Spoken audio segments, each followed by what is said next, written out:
Yo, what's up, YouTube land? It's your boys. We're back in town. The boys are back in town, and this is Metroid Zero Mission. Yeah, so Metroid Dread came out like 2 months ago now, and I wanted to do a more timely LP for that game, but we were busy. Mostly Spencer dying. Mostly me being sick. But I figured that Dread is a pretty good game, but it really like wraps up the series, like the main timeline anyway. So once I do Dread, it feels like it's not super necessary to go back to these games anymore. So we're going to do Zero Mission real quick. This won't be like 100% playthrough like my Metroid Fusion or Super Metroid playthrough I did a couple years ago. I'll be going into this game. I like it, but I think it has some flaws. Some people think it's their favorite Metroid, and I can understand it, but I'll be pointing out what I like and dislike about this game. So, have I ever played a Metroid game? I played Metroid Prime to an extent, but I don't think I beat it. And that's it. Yeah, obviously this one is a remake of Metroid 1. I clapped when she said Zero Mission. So, how is this game canon to Metroid Other M? And yeah, that's the only game that matters. Metroid what's that? Other M. What's the guy's name in Metroid Other M that she's like a Adam. stand for? Adam. Yeah. How does Adam fall into this storyline? He does not exist, and that's a good thing. I think I'm gonna write a fan fiction for Metroid Zero Mission where it adds Adam into it. This music though. Yeah, this game has a decent soundtrack. It's harmed by the Game Boy Advance's sound chip being pretty bad, but it's decent. So, I was actually, I don't know why, but I was thinking about this the other day before I even knew you were gonna do this game. I think it's because I was watching the What Happened by Matt McMuscles on Metroid Prime. Just because apparently it had despite being a game that everyone loves, it had a really tumultuous cycle. Retro Game Studios, their entire history is making Kino games, but having the worst management and production cycles imaginable. So the fact that Metroid Prime was even made, let alone being as good as it is a sheer miracle. I'll have to. I didn't finish because I think I was like watching it in the morning. Dude, Nintendo was like thinking about like shuttering Retro before like Prime even came out. It was like they were in that much trouble. So that leads me to my question. I think I said this last time we played a Kirby game when I was like, what are the top 3 Kirby games when we played Kirby Adventure? So the top 3 Metroid games by pretty much everyone would be, in whatever order, Super Metroid, Fusion, and Metroid Prime? Is that generally the consensus? I think for most people it's Super Metroid, Metroid Prime, and then Zero Mission. Okay. People generally. I thought people considered Fusion like a masterpiece kind of thing. No, Fusion has. I love Fusion, and I can still admit that Fusion has a lot of flaws. Okay. Basically, the main complaints to Fusion comes down to the excessive linearity, to the point of the entire game scripted, and the stupid story. But Fusion has really good points, like the X as the main antagonist is amazing. The X are a phenomenal enemy, and the entire ship they are on in Fusion is really awesome. Just the entire premise of the game is great. You played Fusion on here, right? Yeah, we did a full 100% playthrough of that game. It's been years, but I think I remember that. Okay, so Zero Mission. I guess that makes sense why Zero Mission for a while was going for like almost $100 like loose, because I guess people just really like it. Metroid 2 obviously is very unplayable in the Game Boy version, but the remake is that generally considered like not the same as Returns, but like the remake in general, that's considered like a very good game. Are you talking about Metroid 2? I wasn't paying attention. Metroid 2, yeah. Yeah, Metroid 2, the original, is very hard to go back to. I personally, Samus Returns, the remake for 3DS, I personally do not like. It's not horrible, but I think it's exceedingly mediocre. And there's a fan that made it a game for a remake for Metroid 2, and they just call it another Metroid 2 remake. And that one's like, it really feels like a spiritual like successor sequel to this game. It like uses like the same graphics and like the same like physics and like the same like upgrades and everything, but it's its own like original thing. It was built from the ground up. And that is not the remake that Nintendo gave the cease and desist to? That is the one that got the cease and desist. Okay, but they just released it as like freeware. Yeah, or whatever. they issued the cease and desist like a couple days after it came out. So like, you know, once something's on the internet, you can't remove it from the internet. It's there forever. Yep. Well, that's good. I mean, I hope that person, even though it was a fan thing, I hope they like got offered a job. Like, no, Nintendo does not do that. It's funny because they would rather sue you, and just bankrupt you forever than you having the audacity to make a fan game. It's funny because, I mean, isn't the story of Sonic Mania, like, literally these guys were like, we can do Sonic better, and they did, and then Sega was like, cool, can we publish it or whatever? Yeah, it just goes to show, like, different corporate, like, business strategies, but Sega is completely opposite of Nintendo. Dude, if someone did that... Alright, so we have to hit this guy 3 times with a missile. I really hope I can do this in the first try, because he does run away. Okay, cool. Nice. You get the charge beam, and getting the charge beam, like, immediately is really nice. So he can run away to a different area? Yeah, he, like, shows up in, like, 2 or 3 different areas, but yeah, you just have to hit him with 3 missiles, but he does not stick around for long. But yeah, so to get into this game, I really like this game for the most part, but it has some glaring flaws. First of all, it's both too, how do I word this? It is very faithful to the original game to a fault, where, like, the main portions of, like, this game is, like, identical to Metroid 1, in terms of layout. So you see, like, you go to this map and you just see, like, these huge, like, vertical columns of just, like, you ascending, like, boring rooms, just like the original game. That's how I imagine original Metroid. Yeah.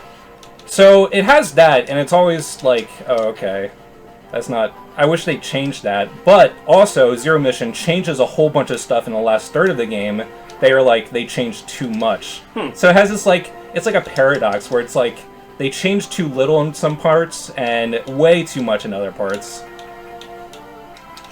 Going back to Nintendo's cease and desist, that, like, just really reminds me of the fact that PlayStation even exists. I mean, everyone knows it's you know, Sony was gonna partner with Nintendo, and then Nintendo saw the Sega CD do poorly, and instead of being like, hey, we still want to work with you on something, they were like, ah, get out of here. And now that's their, like, literal biggest competitor. Not that Sony wouldn't still exist, but the PlayStation might not. Yeah, exist. for better or worse, Nintendo wants to do their own thing. They're in their own little world. And sometimes it's a good thing. And sometimes it's a very bad thing. Well, I mean, I think about it in terms of what we do. Like, if I had someone working for me and they're like, hey, I have all these really good ideas that'll save you, like, a lot of time and make things more efficient. That's my, that would be, like, that's, like, my big thing. I like efficiency and not having to... I like working smarter, not longer, you know? And if I was like, get out of here, and they were like, alright, I'm just gonna open up another store that does everything better than you do, and I was like, get out of here, you know? That's kind of what I did with the place I worked at before. I was like, hey, I think I'm pretty good, and they were like, that's nice. And they were like, yeah, you are. And I was like, okay, I'm gonna go up and open up my own store. And they were like, okay, cool, just give us a couple weeks to, you know, get your replacement. And I was like, oh, okay. Well, I guess I will then. Yeah, and it's funny. In your situation, you wanted to open up a store that had more soul instead of being more efficient. In ways. Yes, yeah. Well, nowadays it's to have the soul, but also not have to work longer hours. I don't want to make it seem like I am what's the word, like a saint. Well, yeah, that, but like an assembly line. I don't want to make it seem like that. But nowadays, since I'm older, I would like rather not work 60 hours a week or whatever, you know, or whatever I do. That'd be nice. That'd be nice. That's so like the thinking of the Nintendo thing is just so stupid. It's just like, you see this person who has just, like, amazing talent, and, like, why don't you hire them on as, like, I don't know, like, just something, just anything. Yeah. What's the word? Like a collaborator or whatever. That's just asking for trouble. Yeah, I don't know. It's just... I know, that's Nintendo. It's probably just... I mean...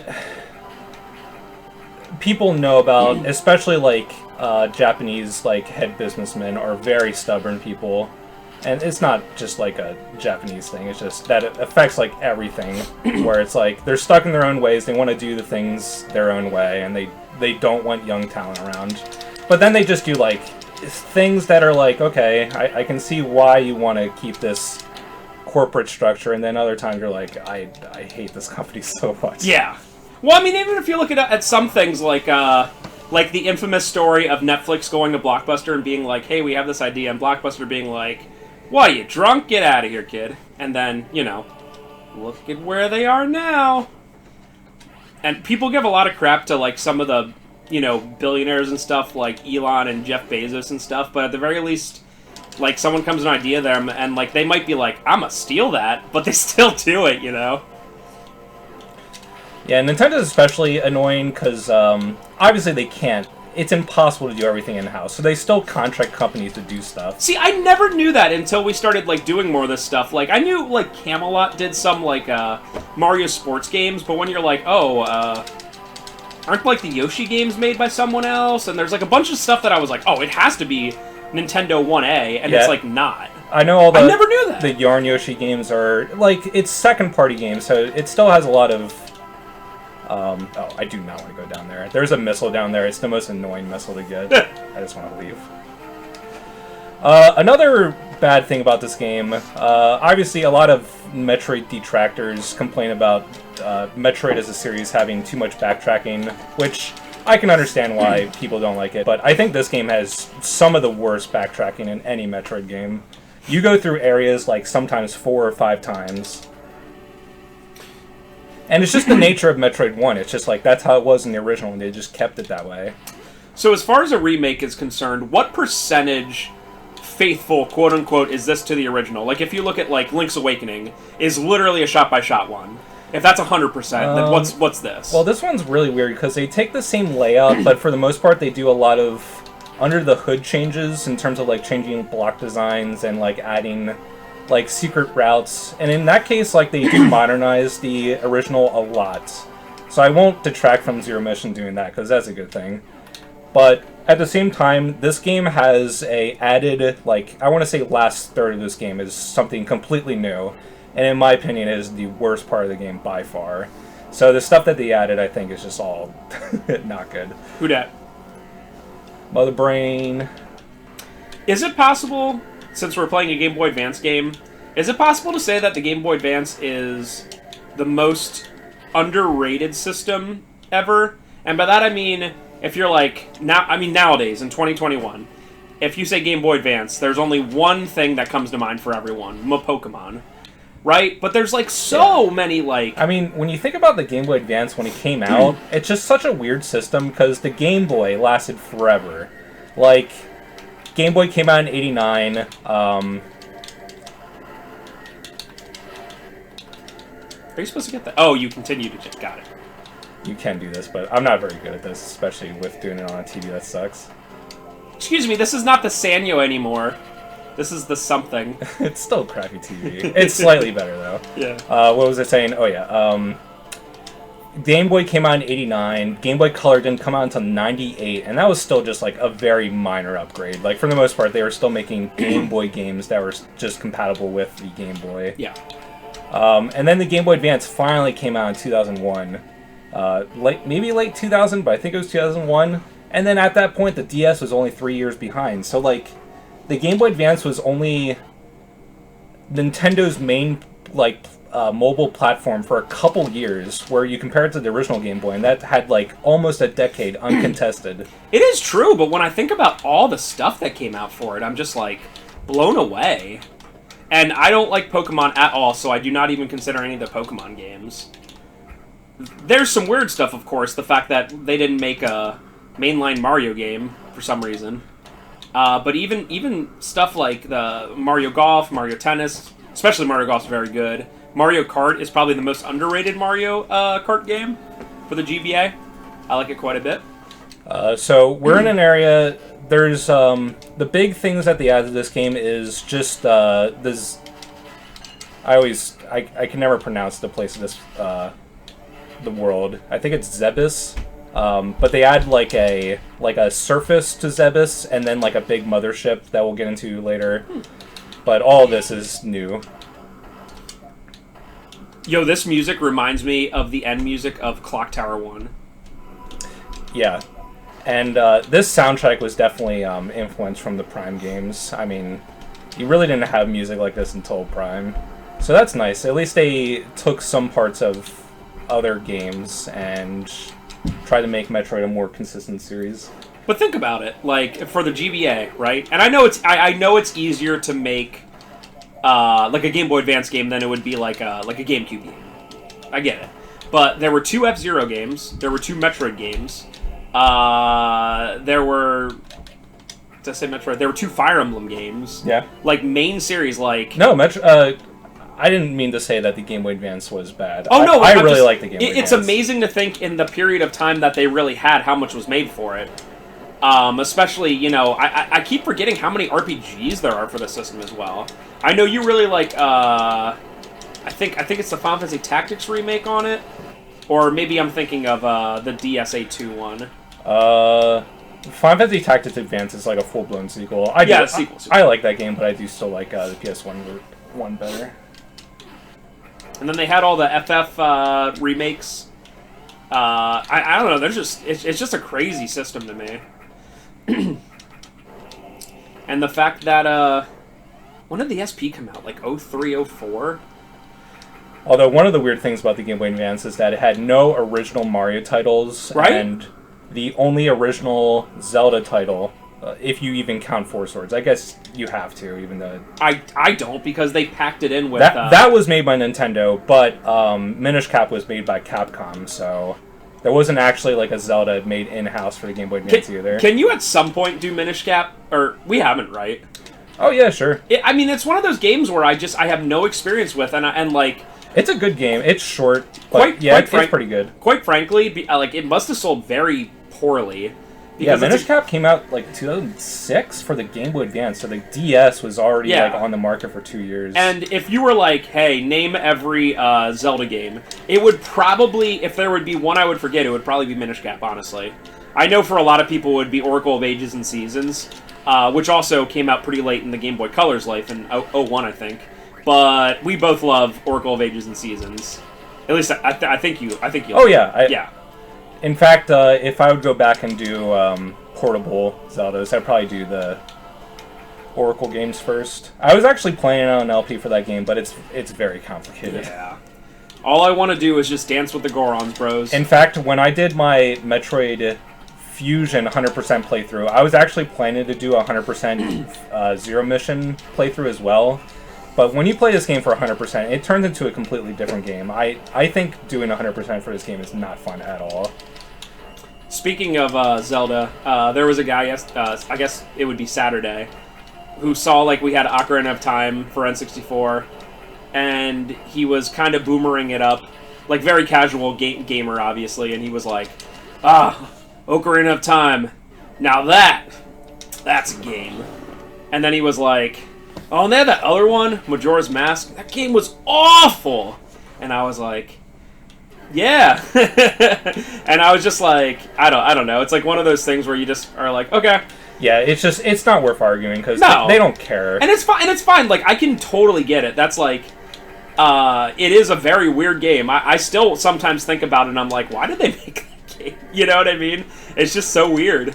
And it's a game that I literally have to use a guide for every time I play because I like... Dude, Majora's Mask was one of the rarest times in video game history where a time mandate actually made the game better, because Nintendo just did not have time to like veto ideas. They had to pump out a game in like a single year, and like all the weird stuff in Majora's Mask would never happen. What's weird because Ocarina of Time was famously delayed. it was one of the first like big examples of a game being delayed and people like realizing it. I think Majora's Mask really rushed production cycle was because because at that point, like, the writing was on the walls, like, am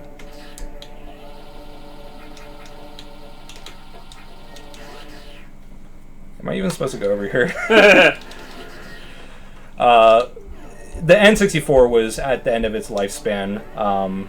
So by 98, when Ocarina of Time finally came out, like, the N64 only had a year or two left in it. Yeah. So I think they knew that, and they... Okay, I don't... Oh, I got the Ice Beam. I'm not even paying attention. I just gotta, like, talk. Sorry. I keep, having amazing conversation. Ooh, look at that. Yeah, this game lets you do some pretty cool wall jumping. One thing that's annoying about Fusion is that they nerfed the wall jump to the point where, like, when you do a wall jump, you're, like, locked into a specific arc, so you can't do, like, continuous wall jumps to ascend the wall indefinitely, like Super Metroid, but in this game you can do it again. And that's pretty cool. Although, this game is designed where it's not super helpful. You can sequence break a little bit. Like, I'll be getting the screw attack a little bit earlier, but it's not super helpful like in Super Metroid. I forget if you said anything, but why do you sit on those things, hands? Like, is there, like, a specific reason? Like, do you have... Like, obviously you have to get past, but, like, it showed you a bunch of different areas on the map. Yeah, so I guess we'll talk about Metroid lore for a little bit. So Samus is a girl. What? Her parents were killed by Ridley when she was 3, and eventually she befriended the Chozo when she was a child, when her parents were still alive. And when Ridley killed them, the Chozo found her again and then decided to raise her. And the Chozo are like a race of super intelligent, super highly advanced warrior, like bird people. Oh god, I gotta pay attention. What am I doing? Okay, I'm going back to Brinstar. And throughout her life, she trained to be like a Chozo warrior. In fact, she got Chozo DNA like injected into her, so she's not even like entirely human anymore. Where am I going with this? What were we even talking about before? Those things that you said. Oh, yeah. So those are Chozer Artifacts, and it's just something designed to interact with the power suit. So the power suit isn't, like, necessarily unique to Samus. It's just a Chozo, like, technology, and any power suit can interact with those objects. Okay. Ridley is a space pirate, right? Yeah. Okay. Is Ridley, like, I know, obviously not human or whatever, but is Ridley, like, intelligent? Yeah, like, Ridley is definitely intelligent. He probably doesn't speak any sort of human language, but he is basically the general of the space pirates. Metroid lore isn't super specific about this, but it's generally seen as Mother Brain is the brains for the space pirates, and then Ridley is just like the commanding chief. So Ridley and Mother Brain are on the same side then. Okay. Yeah. Is there any other big bad guys in the main series? Not really. Like Kraid, like the big fat thing? The big guy is just another like space pirate. Okay. Okay. Does Ridley die canonically? Ridley dies a bunch of times. Oh, so it's one of those things. In this game, he doesn't. Even though he explodes in this game, I don't think he officially dies. But I think by Super Metroid, he is actually dead. Okay. When he comes back in Other M, I don't even remember what happens in Other M, but he comes back for some reason. All right, what am I doing? I have the Ice Beam.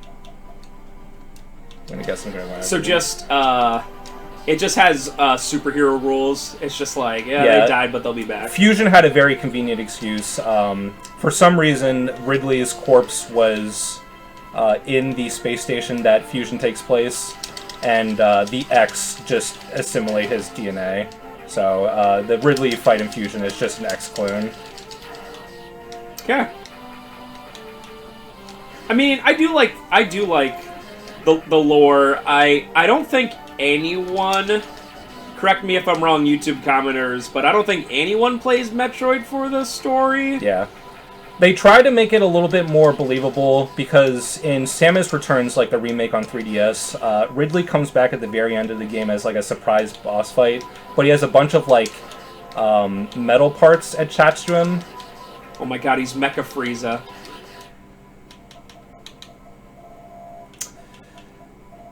You can go up, right?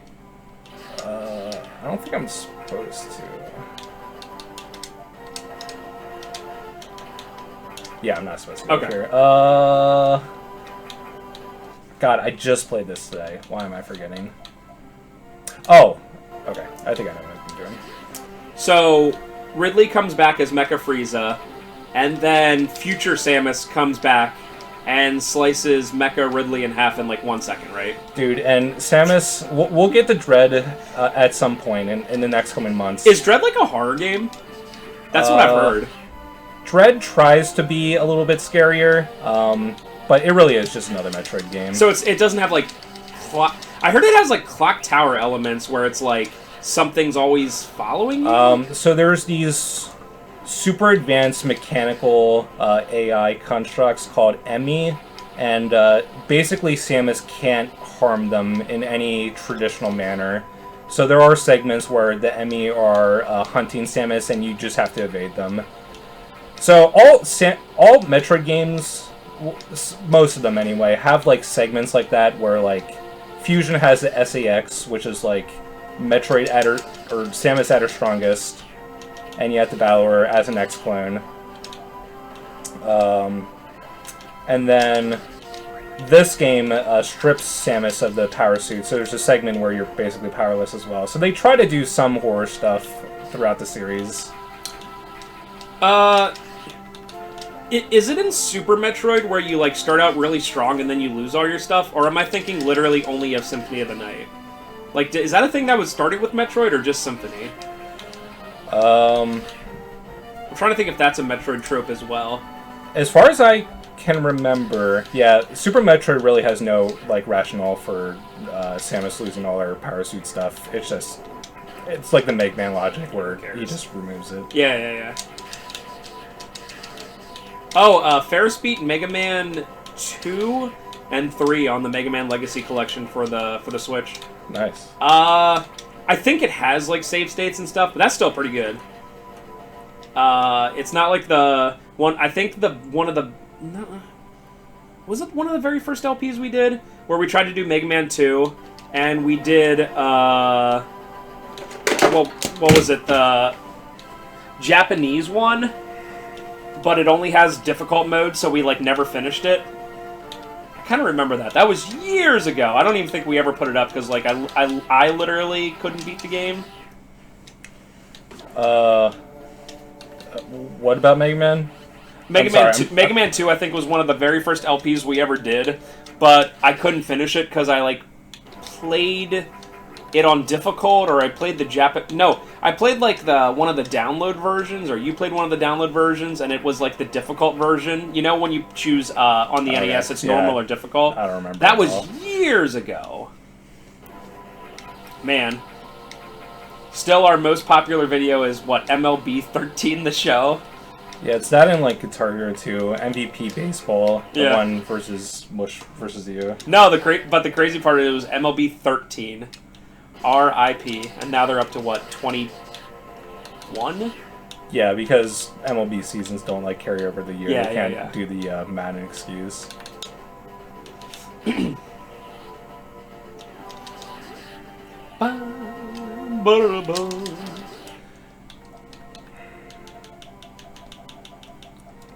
We got this, lads and ladettes. I just can't believe I literally did this segment just a couple hours ago, and I can't remember where I'm going. Does that have something to do with the... I guess it'd have to do with the ice beam. I wish I knew any better.